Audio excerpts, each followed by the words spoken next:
काळाची गरज आहे.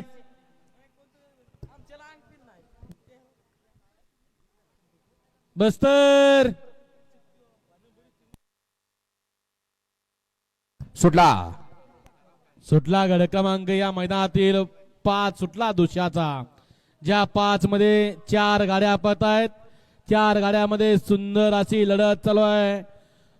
कोण होतोय सेमीला पात्र.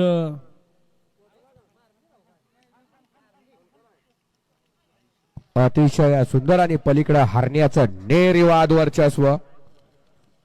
गड क्रमांक 5 चा निकाल. गड क्रमांक 5 चा निकाल आहे. तास क्रमांक 4 वरून धावलेली गाडी श्री हनुमान प्रसन्न सौ सविता संभाजी कदम यांचा स्पीड किंग हरण्या. ही गाडी सेमीला पात्र विजेत्या बैलगाडी मालकाचं चालकाचं हार्दिक आणि हार्दिक अभिनंदन. सुंदर अशी गाडी पळाली. सौ सविता संभाजी कदम यांचा स्पीड किंग हरण्या.